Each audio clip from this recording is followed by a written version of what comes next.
اعوذ باللہ من الشیطان الرجیم بسم اللہ الرحمن الرحیم اللہم صلی علی محمد وآل محمد وعجل فرجہ۔ الاضطراد هي العلامة الثالثة لتمییز الحقیقت عن المجاز وتوضیح ذلك۔ کہہ رہے کہ ہماری گفتگو چل رہی تھی علامات حقیقت و مجاز کے حوالے سے۔ ہم نے ذکر کیا کہ مصنف نے 4 علامتوں کو ذکر کیا ہے علامت حقیقت کے اعتبار سے۔ سب سے پہلی جو علامت ہے وہ کون سی تھی؟ تبادر۔ دوسری صحت سلب اور صحت حمل و سلب، ٹھیک ہے۔ تیسری علامت اضطراد پڑھ رہے ہیں، اور چوتھی علامت جو کیا ہے وہ رہے گی تنسیس و اہل اللغہ۔ اہل لغت بہت آسان سی بات ہے، اہل لغت میں سے کوئی یہ کہہ دے کہ یہ فلاں لفظ فلاں معنی کے لیے وضع کیا گیا تو وہ معنی آپ یہ ہوگا، ٹھیک ہے۔ چونکہ جو اہل لغت ہوتے ہیں بہرحال وہ اس سے آشنا ہوتے ہیں، اپنی زندگی گزاری ہوتی ہے، اس پڑھیں گے انشاءاللہ۔ آج ہماری بحث جو ہے وہ تیسری علامت میں، جس کو ہم اضطراد کہتے ہیں۔ اضطراد مطلب کیا ہے؟ یعنی شیوع، عام ہونا، کسی لفظ کا کسی معنی میں عام طور سے استعمال ہونا، کثرت کے ساتھ استعمال ہونا، ٹھیک ہے۔ اس طریقے سے کہ دیکھیں کوئی بھی اجنبی شخص آئے گا اور اس کو کسی لفظ کا معنی پتہ کرنا ہے، واضح، تو اس کو کیا کرنا ہے؟ ایک صورت تو یہ ہے کہ وہ کتاب کھولے اور کتاب کو دیکھ لے کہ مطلب فلاں کتاب میں فلاں لغت کی جو پرانی کتاب ہے اس میں اس لفظ کو استعمال کے لیے وضع کیا گیا ہے، ٹھیک ہے۔ یا عالم باللغہ ہے تو جو کیا ہے وہ تبادر بھی اس کے کام آ سکتا ہے۔ لیکن کبھی کبھی کہہ رہے ہیں اضطراد بھی فائدہ پہنچا سکتا ہے یہ جاننے کے لیے کہ فلاں لفظ فلاں معنی کے لیے بطریق حقیقت ہے یا بطریق مجاز ہے۔ کا یہ کب ہو سکتا ہے؟ کا یہ کب اس وقت ہوتا ہے کہ جب کسی کو کسی لفظ کا معنی پتہ کرنا ہے کہ معنی حقیقی ہے یا نہیں، اس نے کیا کیا؟ اس نے دیکھا، ٹھیک ہے۔ مثال سے انہوں نے دی ہے، اسی مثال پر چلتے ہیں۔ انہوں نے دیکھا لفظ ماء، الماء یعنی پانی، ٹھیک ہے۔ کسی کو دیکھنا ہے کہ الماء عربی میں کس معنی کے لیے وضع کیا گیا ہے، ٹھیک ہے، اس کو پتہ نہیں تھا، اور لفظ ماء کی دلالت پانی کے اوپر یہ حقیقتاً ہے یا مجاز ہے اس کو معلوم کرنا ہے۔ کیسے پتہ کرے گا؟ کہ اس نے کیا کیا؟ اس نے دیکھا علم مطلب فقہ میں دیکھا تو کیا دیکھا کہ الماء طاہر لنفسہ و مطہر لغیرہ، فقہا کہہ رہے ہیں، ٹھیک ہے۔ مراد کیا لے رہے ہیں؟ وہی پانی کو لے رہے ہیں، ٹھیک ہے۔ دوسرے علم میں گیا، علم طب میں، ٹھیک ہے، اس میں بھی دیکھا کہ پانی کی ماء کو اسی معنی میں استعمال کیا گیا، بغیر سے میٹر بدل گیا۔ فقیہ کہہ رہا تھا کہ وہ پاک ہے یا نجیس ہے، ٹھیک ہے، یا پاک کرنے والی اس کی قسم ذکر کر رہا۔ ادھر علم طب میں گیا تو وہ پانی کو کے بارے میں ہی بات کر رہے ہیں، ٹھیک ہے، لیکن اس کو کسی اور حوالے سے بات کر رہے ہیں، ٹھیک ہے جی، ٹھیک ہے۔ اس طریقے سے کیمیائی کے پاس گیا، اس نے کیا کیا؟ اس نے کہا پانی وہ ہے الماء سیال، جو بہنے والی چیز ہے۔ اب مختلف علوم میں گیا اور مختلف علماء کے کلام کو دیکھا کہ سب میں کہیں محمول بدل گیا ہے، کہیں پہ سیال ہے، ٹھیک ہے، کہیں پہ طاہرون و مطہرون ہے، ٹھیک ہے، کہیں پہ جو کیا ہے اس کا لون مختلف ہے، محمول بدل رہا ہے لیکن موضوع وہی ایک ہے۔ موضوع کیا؟ وہی الماء ہے، ٹھیک ہے۔ اس سے کیا سمجھا؟ اس سے یہ سمجھا کہ جو علم طب والے ماء کو جس معنی میں استعمال کر رہے ہیں، علم فزیا والے بھی وہی استعمال کر رہے ہیں، علم کیمیا والے بھی، ٹھیک ہے، علم فقہ والے بھی سب اسی معنی میں استعمال کر رہے ہیں۔ اس کو یہ معلوم ہو جائے گا کہ ہاں یہ جو پانی ہے، پانی، ٹھیک ہے، یہ اسی چیز کے لیے وضع کیا گیا ہے۔ کیوں؟ اس لیے کہ اگر یہ وضع نہ کیا ہوتا، اگر یہ اس کے لیے وضع نہ کیا گیا ہوتا تو اتنا زیادہ یہ شائع نہیں ہوتا، اتنا زیادہ عام نہیں ہوتا، ٹھیک ہے۔ اس کے بعد صرف مثالیں ہیں، لیکن جو اس کا لب لباب ہے، جو خلاصہ مطلب وہ یہی ہے کہ اضطراد علامت حقیقت ہے۔ وہ کیسے؟ وہ یہ کہ کسی لفظ کا کسی معنی میں کثرت کے ساتھ اتنی زیادہ استعمال ہونا کہ اس سے یہ سمجھ میں آ جائے کہ یہ لفظ اسی معنی کے لیے وضع کیا گیا ہے۔ بات واضح انشاءاللہ جی۔ اس کے بعد تنسیس واحد لغہ، بہت آسان سی بات ہے۔ تنسیس کیا کہتے ہیں؟ نس کرنا، ہاں، بتا دینا، صاف نس۔ دیکھیے دو چیز ہوتی ہے، ایک نس ایک ظاہر ہے۔ نس اور ظاہر میں کیا فرق ہے؟ آپ نے اصول نہیں پڑھی ہے، نہیں معلوم ہوگا آپ کو، لیکن پھر بھی جان لیجیے، اب پڑھ رہے ہیں آئے گی بات۔ نس و ظاہر میں فرق یہ ہے کہ نس اسے کہتے ہیں کہ جس میں احتمال خلاف نہیں پایا جاتا، اسی لیے کہتے ہیں دلیل میں جو سب سے قوی دلیل، مضبوط دلیل ہوتی ہے وہ کیا ہے؟ وہ نس والی ہوتی ہے، ٹھیک ہے، ہاں۔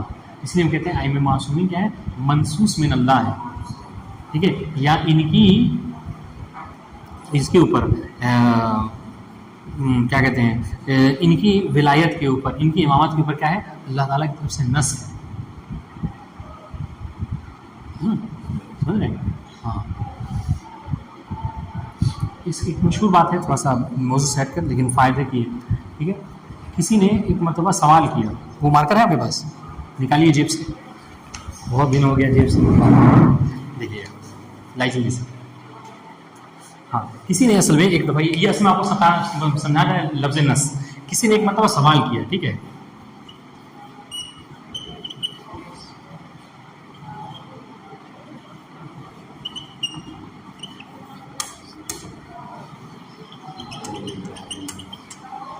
سن رکھا آپ نے نہیں سننا، ٹھیک ہے. کسی نے اس میں سوال کیا، ٹھیک ہے، حل اتا نص فی ولایت علی.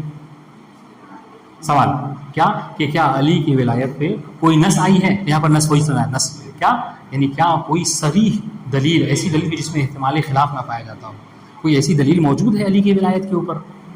یہ سوال تھا، حل اتا نص فی ولایت علی. تو جواب دینے والے نے وہ بھی جو کیا ہے بہت بلیغ تھا، ٹھیک ہے، سمجھدار تھا. اس نے کیا کہ ہاں اس نے جواب میں دوہرا دیا حل اتا نص فی ولایت علی. یہ کیا ہے؟ یہ انشائیہ جملہ، انشائیہ، اور یہ جو کیا ہے یہ خبریہ ہے. اب دیکھیے کیا معنی ہوا. ہاں بس فرق کیا ہوگا، دیکھیے اس نے کہا تھا حل اتا نص فی ولایت علی، کیا علی کی ولایت میں کوئی نص ہے؟ اس نے کہا حل اتا نص فی ولایت علی، کہ جو حل اتا ہے یعنی سورہ حل اتا، سورہ حل اتا علی الانسان حین من الدہر، کہتے جی ہاں حل اتا خود نص ہے علی کی ولایت. اور انشاءاللہ تو آپ کو سمجھایا جا رہے تھے یہ نص کسے کہتے ہیں. نص کیا ہے کہ کوئی ایسی دلیل ہو کہ جس میں احتمال خلاف نہ پایا جاتا. بات واضح انشاءاللہ جی. تو کہہ رہے کہ تنسیس اہل لغت، کیا کہ اہل لغت میں سے پہلے زمانے میں جیسا کہ انہوں نے نام بھی دیا ہے خلیل ابن احمد الفراہیدی، ٹھیک ہے، کون؟ کتاب العین جو انہوں نے لکھی ہے. اس طریقے سے مؤلف صحاح جوہری، یہ سب کیا ہے انہوں نے بہت وہ جو ہے وہ ہیں لغوی ہیں. اگر وہ کہہ دیں کہ فلاں لفظ فلاں معنی کے لیے استعمال ہوا ہے تو وہ معنی کیا معنی حقیقی ہوا. کیوں؟ اس لیے کہ انہوں نے اپنی پوری زندگی صرف کی ہے استعمالات عرب کو دیکھ کر اور اس کے بعد اس کتاب کو لکھا ہے. ٹھیک، اگر وہ کہہ رہے ہیں کہ ہاں فلاں لفظ کا فلاں معنی کے لیے وضع کیا گیا ہے تو یہ کیا ہے یہ بھی علامت حقیقت ہوگا. بس بات ختم. دیکھیے اطراد کسے کہتے ہیں؟ غور کیجیے، سے عبارت کے ساتھ چلتے ہیں. آج عبارت زیادہ مطلب کم تھا. ہی العلامۃ الثالثۃ لتمییز الحقیقۃ والعین المجاز و توضیح ذلک. کہہ رہے کہ یہ تیسری علامت ہے اطراد کی. ہاں یہ تیسری علامت ہے اطراد کس چیز کے لیے؟ لتمییز الحقیقۃ عن المجاز، حقیقت کو مجاز سے جدا کرنے کے لیے. وہ توضیح ذلک، آئیے ہم اس کی توضیح پیش کرتے ہیں خدمت میں. اذا اطرد، یعنی اذا اطرد میں نے کہا اطراد اذا شاء، ٹھیک ہے، ہاں اذا اما کہہ لیجیے. اذا اطرد استعمال لفظ فی افراد کلی بحیثیت خاصہ، جب کسی لفظ کا استعمال کسی کلی کے فرد میں ایک خاص حیثیت سے استعمال ہو، اور یہ استعمال شائع ہو، سب استعمال کر رہے ہیں. جیسا کہ مثال دی ہم نے، کیمیائی کے پاس آئیے تو وہاں اسی معنی میں استعمال کر رہا ہے، فزیائی کے پاس وہی معنی ہے، فقہ کے پاس وہی معنی میں استعمال. ٹھیک، جیسے کا استعمال ہے، ٹھیک ہے، رجل بے اعتبار رجولیہ، جیسے رجل کا رجولیت کے اعتبار سے استعمال کرنا کس چیز میں؟ فی زید و عمر و بکر، ان سب کے اندر. ٹھیک ہے، کہتے ہیں آپ کہتے ہیں زید رجل، ہاں عمر رجل، سب کا. مع القطع بعدم کونہ موضوعا لکل واحد علی حدہ، اور آپ کو اس بات کا بھی قطع ہے، سنیے گا، اس بات کا بھی قطع ہے کہ لفظ رجل کو ہر ایک کے لیے علیحدہ وضع نہیں کیا گیا ہے، ہاں بلکہ ایک جامع کو وضع کر دیا گیا ہے لفظ رجل، اور جس کے اندر بھی رجولیت پائی جائے گی وہ کیا ہے، وہ رجل کہلائے گا. واضح انشاءاللہ. تو ہر ایک کے لیے فرد ہے، بلکہ یہ سب کیا ہے، زید عمر بکر، یہ سب کیا ہے، یہ اس کے افراد ہیں اس کلی کے. ٹھیک ہے، مع القطع بعدم کون رجل موضوعا لکل واحد علی حدہ، کہ اس کو وضع کیا گیا ہے ہر ایک کے لیے الگ الگ. اس بات کا قطع ہے ہم کو کہ ہر ایک کے لیے علیحدہ وضع نہیں کیا گیا ہے. تو کیا ہوگا کہ یستکشف منہ وجود جامع بین الافراد قد وضع اللفظ بإذاعه، اس سے اس بات کا کشف ہوگا کہ یہاں پر ایک جامع موجود ہے ان افراد کے درمیان میں کہ اس لفظ کو اسی کے مقابلے میں وضع کیا گیا ہے. بات واضح انشاءاللہ. تو اس لفظ رجل کو کیا ہے وضع کیا گیا ہے رجولیت اس کے لیے، جس کے اندر رجولیت پائی جائے. اب جو بھی اس کا فرد ہوگا، اس کا رجولیت پائی جائے گی، وہ سمجھ لیجیے اس کا فرد کہلائے گا.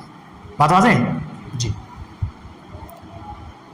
تو دیکھیے تو یہ لفظ جو کیا ہے علیحدہ علی زید و بکر کے لیے نہیں وضع کیا گیا ہے بلکہ ایک جامع کے لیے وضع کیا گیا ہے، اور جو بھی اس جامع کے افراد میں ہوگا وہ اس کے لیے گویا کہ لفظ رجل کو ہاں خود زید کو نہیں کہا گیا ہے رجل، خود امر، بلکہ کیا ہے رجولیت کے اعتبار سے وضع کیا گیا ہے۔ اب سنیے اب اس کا فائدہ کیا ہوگا، کیسے کوئی پتہ چلے گا، یہ پریکٹیکل دکھا رہے ہیں، ایک مثال دے رہے ہیں پریکٹیکل کہ کیسے پتہ کریں اطراءات کے ذریعے سے کہ فلاں لفظ فلاں معنی میں علی نحو الحقیقہ یا علی نحو المجاز ہے۔ اب سنیے فالجاہل باللغہ، اگر کوئی کیا ہے جاہل باللغہ ہے، وہ لغت کے بارے میں نہیں جانتا، یعنی اس کو نہیں معلوم ہے کہ لفظ رجل کا یہ معنی ہے، اس کو نہیں معلوم ہے کہ لفظ ماں کا کیا معنی ہے، ٹھیک ہے۔ فالجاہل باللغہ اذا اراد الوقوف علی معانی اللغات الاجنبیہ من اہل اللغہ، بس اگر کوئی جاہل لغت ہے اور وہ کیا کرنا، وہ لغات اجنبیہ کو، لغات اجنبیہ اسے کہتے ہیں کہ جو کسی مادری زبان میں ہوتی ہے، اجنبی زبان میں، جیسے ہمارے لیے عربی ہے، انگلش ہے، یہ سب لغات اجنبی ہے نا۔ اگر ہم جاننا چاہتے ہیں کہ لفظ انگلش میں واٹر جو ہے کس کے لیے وضع کیا گیا ہے، ٹھیک ہے، تو ہم کیا کرنا ہو، تو من اہل لغہ، اور وہ اہل لغت میں سے کس سے جاننا چاہتا ہو، ٹھیک ہے۔ فالجاہل باللغۃ اذا اراد الوقوف، اذا اراد الوقوف یعنی اذا اراد القیام، اذا اراد العلم، یہ مطلب اس کی طرف ہے، اب یہ مطلب وقوف کا معنی آپ علم کیسے کر رہے ہیں، یہ کنایتاً کہہ رہے ہیں، مطلب اگر وہ ٹھہرنا چاہتا ہو، اگر لفظی طرح ٹھہرنا چاہتا ہو اس بات کے اوپر کہ وہ جانے کہ اس لفظ کا معنی حقیقی کیا ہے، ٹھہرنے سے کیا ترجمہ، مطلب یہ کہ اذا اراد العلم، اگر وہ جاننا چاہتا ہو کہ لفظ کا کیا معنی ہے، یعنی لغت اجنبی میں سے، من اہل لغت، اہل لغت میں سے، اہل لغات اجنبیہ کے جو اہل لغت ہیں ان میں سے کسی سے جاننا چاہتا ہو کہ فلاں لفظ فلاں معنی کے لیے اللہ نے لکھی ہے، اللہ نے مجاز، تو کیا کرے گا، فلیس له سبیل الا الاستعمال، تو اس کے لیے دیکھیے، اس کے لیے سوائے استعمال کے دیکھنے کے اور کوئی چارہ نہیں ہے، چونکہ دیکھیے وضع تو وہ پتہ نہیں کر سکتا، اس لیے کہ بھائی وہ اہل لغت میں سے نہیں، اگر وہ معلوم ہوتا تو خود ہی پتہ کر لیتا، تو وہ وضع اس کو فائدہ نہیں پہنچا سکتی، ٹھیک ہے۔ فلیس له سبیل الا الاستماع الى محاورتهم، تو اس کے پاس اور کوئی چارہ نہیں ہے مگر یہ دیکھے کہ جو زبان کے بولنے والے ہیں وہ لفظ کو کس معنی میں استعمال کر رہے ہیں، نہیں ماہر نہیں، محاورہ ہاں اہل نہیں، اہل زبان فی محاورتہم فی کلامہم، اپنے کلام میں، اپنی گفتگو میں وہ لوگ لفظ کو کس معنی میں استعمال کرتے ہیں، بس انشاءاللہ فی محاورت اہل اللغہ، اپنی بول چال میں۔ فإذا رأى أن لفظا خاصا يستعمل مع محمولات عديدة في معنى معين، اب آئیے لغت وہ نہیں دیکھ سکتا کیونکہ جاہل بھی لغہ ہے، تو استعمال دیکھے گا، اب استعمال دیکھنے کا طریقہ کیا ہے، اس نے گیا اس نے استعمال دیکھنا چاہا، استعمال میں اس نے کیا دیکھا، اس نے یہ دیکھا کہ ان لفظا خاصا يستعمل مع، کہ ایک لفظ ہے، ایک خاص لفظ ہے جس کے جو بطور موضوع تو نہیں بدل رہا ہے، ٹھیک ہے، لیکن اس کا محمول بدلتا رہ رہا ہے۔ ہم نے آپ کو جیسے شروع کیا تھا بتایا کہ لفظ ماں ہے، لیکن کبھی کبھی کہہ رہا ہے، کوئی کہہ رہا ہے الماء سیال، کوئی کہہ رہا ہے الماء طاہر، کوئی کہہ رہا ہے الماء مطہر، کوئی کہہ رہا ہے الماء ٹھیک ہے لا لون لا مثلا، تو محمولات بدل رہے ہیں، موضوع ایک ہے۔ جب اس نے دیکھا اپنی کا فإذا رأى أن لفظا خاصا، جب اس نے دیکھا کہ ایک لفظ خاص، ٹھیک ہے، ماں محمولات ندیدہ، متعدد محمولات کے ساتھ، ٹھیک ہے، ایک معنی معین میں استعمال ہو رہا ہے، ہاں کما اذا قال الفقیر، جیسا کہ آپ سنیے مثالیں دے رہے ہیں اس کی، کیسے، جیسے فقیر نے کیا کہا الماء طاہر و مطہر، پڑھ چکے ہیں ہم، وقال الکیمیائی، کیمیائی علم تجربہ وغیرہ والے، وہ کیا کہہ رہے ہیں الماء رطب سیال، ماں کیا ہے جو رطب ہے یعنی اس کے اندر نمی پائی جاتی ہے، اور سیال ہے بہنے والی ہے۔ وقال الفیزیائی، فیزیائی کے پاس جائیے، ٹھیک ہے، تو اس نے کیا کہا الماء لا لون لا، پانی وہ ہے کہ جس کے کوئی رنگ نہیں پایا جاتا۔ اس کے بارے میں مولا کائنات کا ایک واقعہ ہے، شاید آپ لوگوں کو سنایا ہے تمہیں نے، ہاں، کہ امام سے پوچھا گیا تھا کہ پانی کا رنگ کیا ہے، انہوں نے کیا جواب دیا تھا، ہاں زمین و آسمان کے درمیان میں جو فضا کے رنگ ہے، دیکھیے یہ جو ہے نا، آپ تو دیکھیے آسمان چھوڑ دیجئے اور درخت چھوڑ دیجئے، اس بیچ میں جو آپ کو رنگ نظر آ رہا ہے، ہاں وہی رنگ جو کیا ہے پانی کا رنگ ہے، ہاں جو رنگ ہے بس وہی پانی کا رنگ ہے، امام نے بیان فرمایا تھا۔ خیر تو دیکھیے گا لا لون لا، اس کا کوئی رنگ نہیں ہے، آپ یہ نہیں کہہ سکتے اسکائی ہے یا بلو ہے، ریڈ ہے، یلو ہے، نہیں کہہ سکتے، ٹھیک۔ یقف علی ان اللفظ موضوع لما استعمل فیہ، تو وہ کیا ہوگا، وہ وقوف یہ اس بات پر کرے گا، اس بات پر آ کے رک جائے گا، اس بات کو علم حاصل کر لے گا کیا، کہ یہ لفظ اسی معنی میں استعمال ہوا ہے کہ جس معنی میں سب اس کو استعمال کر رہے ہیں. مطلب کیا ہے؟ تو سمجھے گا کہ ہاں اس لیے لفظ کا معنی حقیقی وہی ہے. بات واضح انشاءاللہ. کیوں؟ لأن المصحح له اما الوضع او العلاقہ. دیکھیے اس لیے کہ کوئی لفظ، سنیے، کوئی لفظ کسی معنی میں جو استعمال کرتے ہیں اس کا مصحح، اس کو صحیح قرار دینا. آپ ہر لفظ کو ہر معنی میں نہیں استعمال کر سکتے.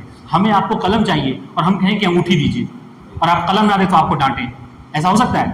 آپ ہمارے ذہن پہ سوال کھڑا کریں گے کہ مانگ رہے تھے انگوٹھی، بول رہے تھے انگوٹھی اور چاہ رہے تھے قلم. تو یہاں پہ مصحح ہونا چاہیے. ہر لفظ کا اس کے معنی کے استعمال کرنے کا ایک مصحح ہونا چاہیے. غور کیجیے گا. تو کوئی بھی لفظ جو کسی معنی میں استعمال ہوتا ہے اس کا مصحح، اس کو صحیح قرار دینے والا دو ہی چیزیں ہیں، یا تو وضع ہے یا علاقہ ہے، رابطہ ہے. واضح انشاءاللہ. دو ہی چیزیں ہیں.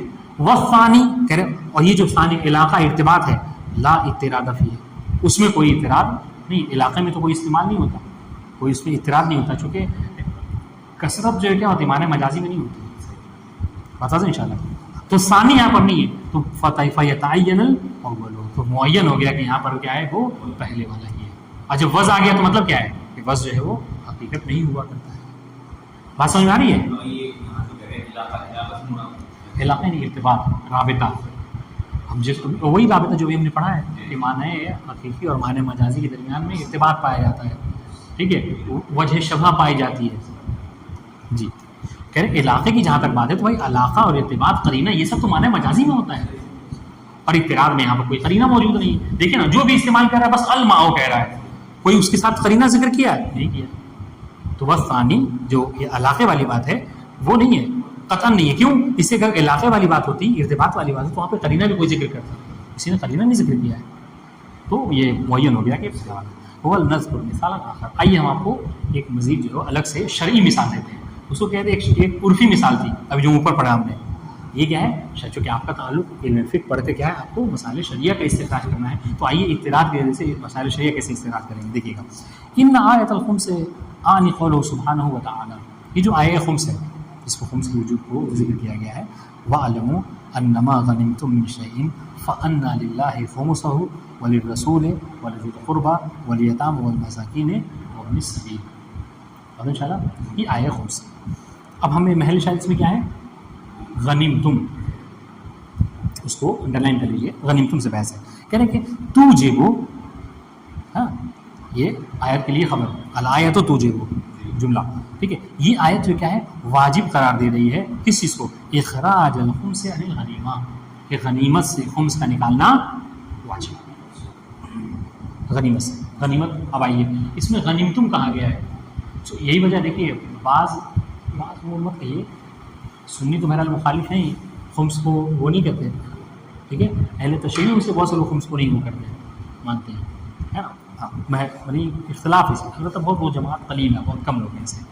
ٹھیک ہے، خاص اس میں اخباری فکر کے لوگ ہیں وہ.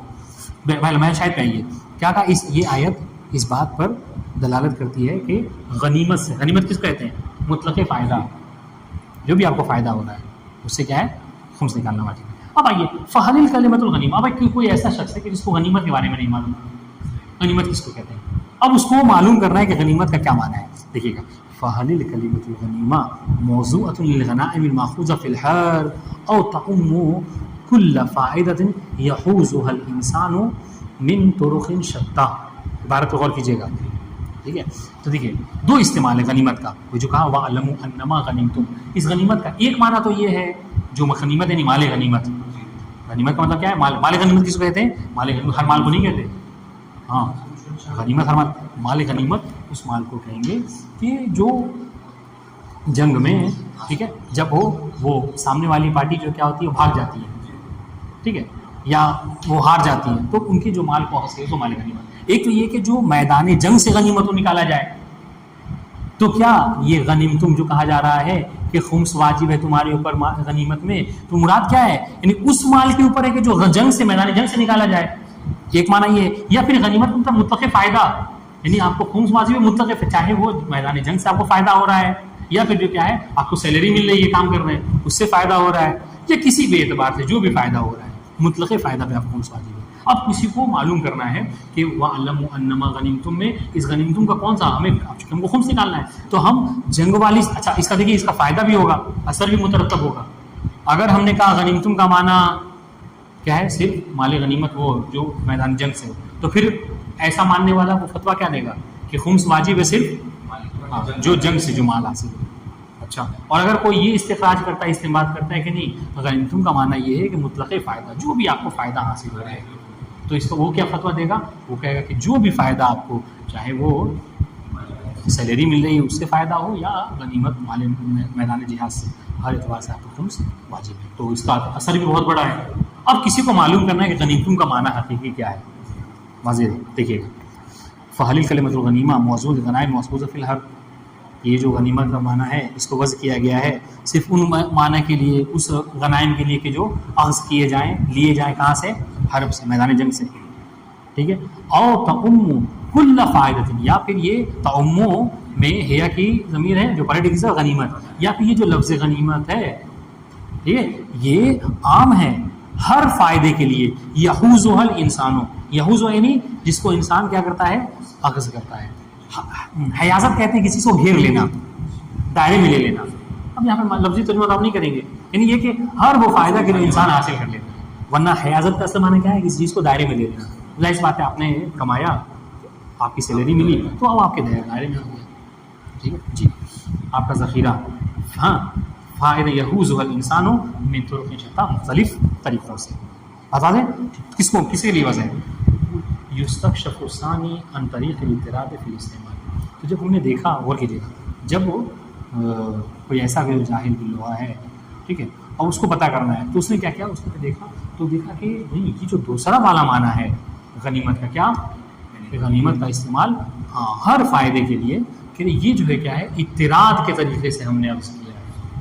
اضطراد دلیل ہے کہ دوسرا والا معنی ہے، پہلا والا معنی صحیح نہیں ہے. ٹھیک ہے، نہیں حقیقی نہیں ہے. کیوں؟ فَإِذَا تَتَبَّعْنَا، یہ عبارت تو حل ہے نا.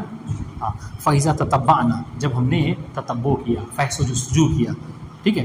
فَإِذَا تَتَبَّعْنَا الْكِتَابَ وَالسُّنَّةَ، جب ہم نے کتاب و سنت، چونکہ ہمارے لیے منابع وہی ہے، جب ہم نے قرآن مجید میں غنیمت کا استعمال دیکھا، جب ہم نے احادیث معصومین میں غنیمت کا استعمال دیکھا، نجد اضطراد استعمالها فی کل ما یحوز الانسان من ای طریق کان. تو ہم نے دیکھا کہ قرآن و سنت میں تو غنیمت کو استعمال کیا گیا ہر اس فائدے کے لیے کہ جو مختلف طریقے سے انسان جو کیا اخذ کرتا ہے، لیتا ہے. بات واضح؟ ٹھیک ہے. قال سبحانہ و تعالی، اب آئیے ہم آپ کو مثال دیتے ہیں. تبتغون عرض الحیات الدنیا فعند اللہ مغانم کثیرہ. ٹھیک ہے، یہاں محل شاہد کیا ہے، عند اللہ مغانم کثیرہ، اللہ کے نزدیک صرف جنگ والوں کو نہیں ہے. دوسری مثال والمراد مطلق النعم والرزق، یہاں پہ کیا ہے کہ اللہ کے نزدیک، اللہ کے پاس جو کیا ہے بہت زیادہ، ہاں یہ مطلب کیا ہے بہت رزق ہے، بہت زیادہ نعمت ہے. ٹھیک ہے. وقال رسول اللہ، یہ تو کتاب میں استعمال ہے، نبی کا فرمان سنیے. فی مورد الزکاة، زکوٰۃ کے مورد میں نبی فرماتے ہیں اللہم اجعلها مغنما. ٹھیک ہے، کیا کہا کہ پروردگار اس کو جائے غنیمت قرار دے، مغنمن زکوٰۃ. یہاں پہ دیکھیے، یہاں پہ نبی نے کیا ہے فائدے کے معنی میں استعمال کیا ہے، مطلق فائدہ زکوٰۃ. ٹھیک ہے. اس طرح وفی مسند احمد بن حنبل، اس میں بھی استعمال ہے. ٹھیک ہے. غنیمت و مجالس ذکر الجنت، یہاں پہ غنیمت کس معنی میں استعمال ہوا ہے، فائدہ. جو مجالس ذکر ہیں اس کا فائدہ کیا ہے، جنت. آپ کو جنت واجب ہو جائے گی. ذکر اہل بیت کیجیے، ذکر مولا کیجیے، جنت جو ہے آپ کے منتظر. وہ فی وصف شہر رمضان، یہ سب حدیثیں ہیں.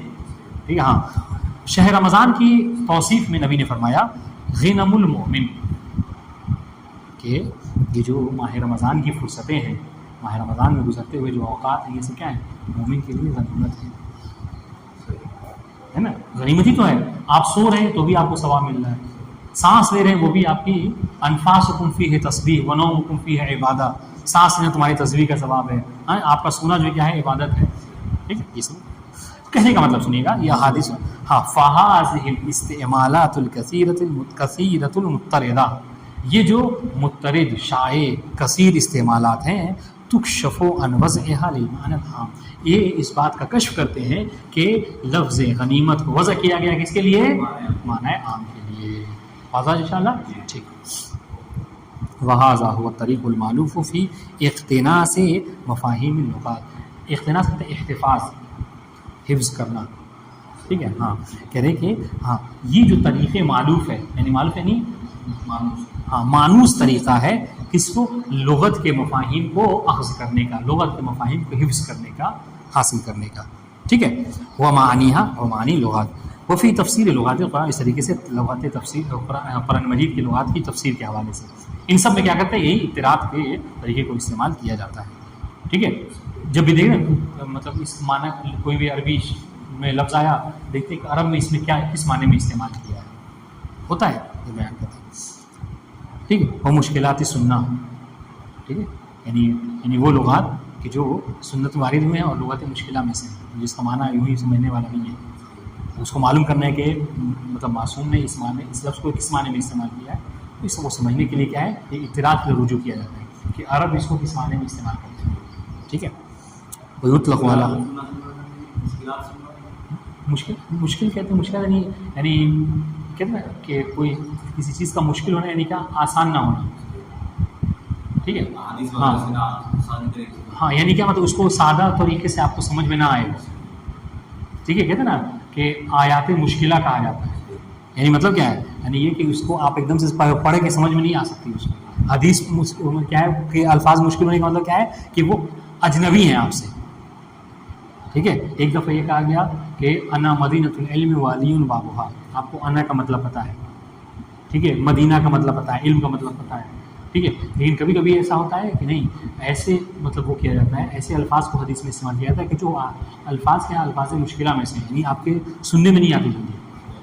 ٹھیک ہے. جیسے کبھی یہیں پہ کہا ہے انہوں نے کئی معنی غنیمت کے، اب اس کو کون سا ہو تو اس سے بڑھ کر سہارا دیا. ٹھیک.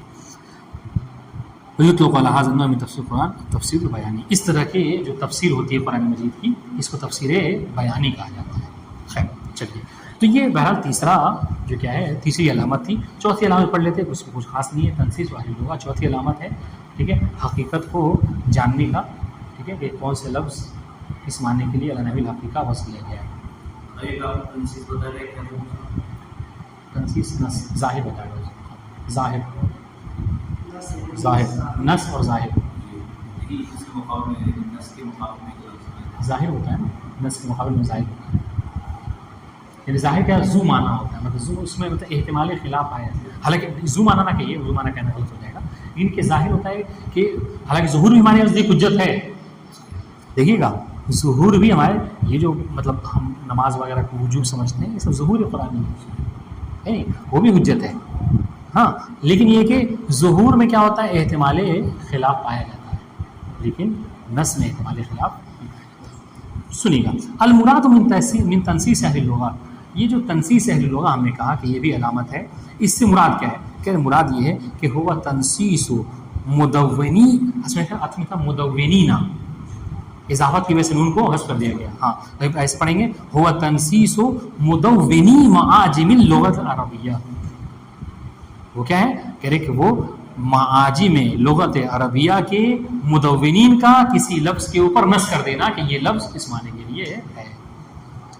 بس انشاءاللہ جی مدون تدوین کرنے والے، لکھنے والے. ٹھیک ہے. آگے بڑھیں. فَإِنَّ مدو، یہاں پہ بھی دیکھیے، یہاں پہ بھی نون حذف. فَإِنَّ مدونی اللغہ. ٹھیک ہے. مدونین اللغہ، اس لیے کہ جو مدونی لغت ہیں، جو مدونین لغت ہیں، ہاں خاص طور سے کون؟ جو الاوائل، جو شروع کے ہیں، جن کا تعلق سمجھ لیجیے زمن معصوم سے ہے، معصوم کے زمانے میں زندگی گزارتے تھے. ٹھیک ہے. جیسے کل خلیل ابن احمد الفراہیدی، ٹھیک ہے 170 ہجری متوفا. اس طریقے سے مؤلف کتاب عین، جنہوں نے کتاب عین کو لکھا، والجوہری، ٹھیک ہے یہ متوفا کیا ہے 398 ہجری قمری. ٹھیک ہے. مؤلف الصحاح اللغہ کے نامی کتاب ان کی. قد دونوا کثیرا من المعانی الالفاظ من السن القبائل العربیہ. یہ چونکہ گزشتہ زمانے میں زندگی گزارتے تھے تو جو قبائل عرب تھے ان کا دورہ کیا کرتے تھے یہ لوگ، اور وہ دیکھتے تھے کہ عرب کے قبائل کس لفظ کو کس معنی میں استعمال کرتے ہیں، تو اس کو دیکھ کر وہ کیا کرتے تھے، لکھتے تھے. ٹھیک ہے. وہ سکان البادیہ اور سکان بادیہ کو وہ کیا کرتے تھے، یعنی دیہاتوں میں جاتے تھے. اور اگر آپ خط النداء ایک کتاب آتا اس میں تو اس وقت تصریح کی گئی ہے کہ ایک لفظ کو جو اہل بادیاں ہیں دیہات والے وہ الگ معنی میں استعمال کرتے ہیں. ٹھیک ہے. اور جو شہروں میں رہنے والے ہیں مدینے کے رہنے والے وہ الگ معنی میں استعمال کرتے ہیں. یہ پہلے زمانے میں بہت ہوتا تھا. ٹھیک ہے. تو وہ کیا کرتے تھے، وہ شہروں کا بھی چکر لگاتے تھے، شہروں کے قبائل میں بھی جاتے تھے، اور جو قبائل دیہات میں رہا کرتے تھے ان کے درمیان بھی جایا کرتے تھے اور دیکھتے تھے کہ یہ لوگ کس لفظ کو کس معنی میں استعمال کرتے تھے اور پھر وہ اپنی کتابوں میں لکھا کرتے تھے. تو اس ٹائپ کے لوگ جنہوں نے اپنی زندگی اسی چیز میں گزاری ہے اور عرب کے استعمالات کے قبائل کے استعمالات کو دیکھا ہے، ٹھیک ہے، وہ اگر کہیں کہ فلاں لفظ فلاں معنی کے لیے ہے تو کہہ رہے کہ ہاں ان کی بات بھی جو ہے یہاں پر تسلیم کی جائے گی. اور اگر وہ کہہ دیں کہ یہ نحو الحقیقہ ہے تو وہ نحو الحقیقہ ہے. ٹھیک ہے. فتنسیس و مثل هؤلاء یکون مفیدا للاطمینان بالموضوع. اگر اس طرح کے لوگ جو کیا ہے تنسیس کر دیں، نص کر دیں، بتا دیں تو کیا ہے یہ مفید اطمینان ہوگا اس بات کا کہ ہاں اس لفظ کا یہی معنی ہے موضوع ہے، اور لفظ قرآن موضوع میں استعمال کرنا یہ معنی ہے حقیقی ہوتا ہے. ہاذا یعنی خذ هذا وسیاتی انشاءاللہ تفصیل الکلام فی حجیت قول لغوی. ہم جب حجیت قول لغوی کی بات کریں گے نا تو اس میں انشاءاللہ ہم آپ کو تفصیل سے مزید بتائیں گے. والسلام علیکم. جی نہیں دو یعنی تدوین کیا انہوں نے، لکھا ہے، وہی سب کو مسئلہ ایک ہی ہے، تدوین.